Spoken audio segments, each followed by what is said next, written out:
सगळ्याच बाजूने अत्यंत भावनिक निवडणूक आहे. त्यांचं वय तुम्हाला माहिती आहे की त्यांचं वय जवळजवळ 89 वर्ष असल्यामुळे त्यांचं घरी मतदान झालेलं आहे. त्यांचे आज आशीर्वाद घेऊन मी आत्ताच इथे आलेले आहे. आणि दादांशिवाय कुठल्याही गोष्टी आपल्याला करण्याची सवय नाही, पण आज आपल्याला हे मानून चाललं पाहिजे की दादा आपल्यात नाहीत आणि सगळ्याच बारामतीकरांनी लक्षात घेतलेलं आहे आणि ते मतदानासाठी बाहेर पडतात. आजची पोटनिवडणूक होत आहे. आताच मी आपल्या सगळ्यांच्या समक्ष मतदान केलेलं आहे. बारामतीची जनता गेली 6 दशकं पवार कुटुंबियाच्या मागे आहेत. आदरणीय दादांच्या वरचं प्रेम, विश्वास, आधार आणि त्यांनी दिलेलं योगदान यासाठी बारामतीची जनता सकाळपासूनच सगळीकडे सगळ्याच ठिकाणी उत्साहानं म्हणत नाही मी तर त्यांचं एक कर्तव्य म्हणून आज मतदानासाठी मोठ्या संख्येने बाहेर पडताना आपल्याला दिसत आहे. आणि बारामतीची जनता दादांचं आजचं हे देणारं मतदान हे दादांनी त्यांच्यासाठी इतकी वर्ष केलेल्या योगदानाची परतफेड म्हणून आणि श्रद्धांजली म्हणून ही सगळी लोकजण आज सगळ्या गावांमधनं मतदानासाठी मोठ्या संख्येनं बाहेर पडत आहेत.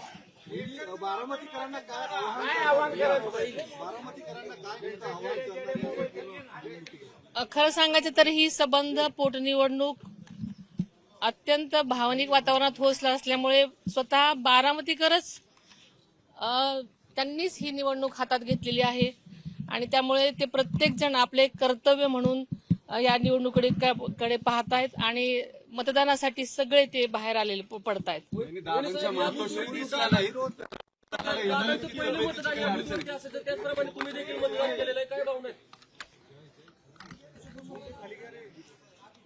दादांच्या पहिली निवडणूक होते. साहेब पण आजारी असल्यामुळे येऊ शकलेले नाही. एका अर्थाने बारामतीकरांसाठी एक भावनिक निवडणूक आहे. सगळ्याच बाजूने अत्यंत भावनिक निवडणूक आहे. दादांच्या मातोश्री दिसलेल्या नाही. त्यांचं वय तुम्हाला माहिती आहे की त्यांचं वय जवळजवळ 89 वर्ष असल्यामुळे त्यांचं घरी मतदान झालेलं आहे. त्यांचे आज आशीर्वाद घेऊन मी आत्ताच इथे आलेले आहे.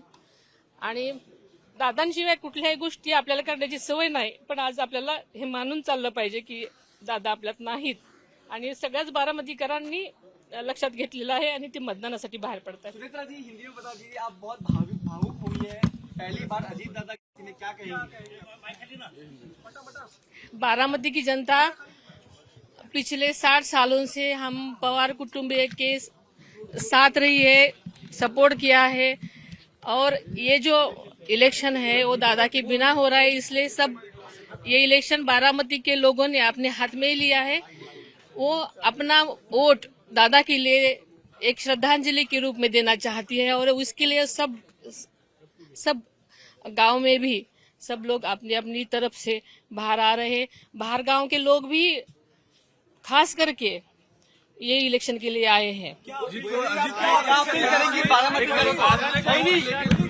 क्या अपील करेंगी आप बारामतीकरों को आज के दिन?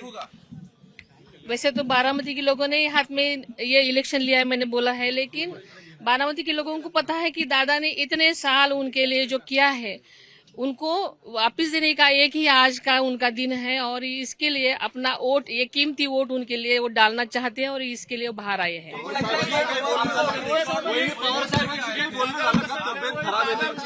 निवडून यायचे पण यावेळेस उमेदवार नाही असा किरकोळ अपक्ष आहेत.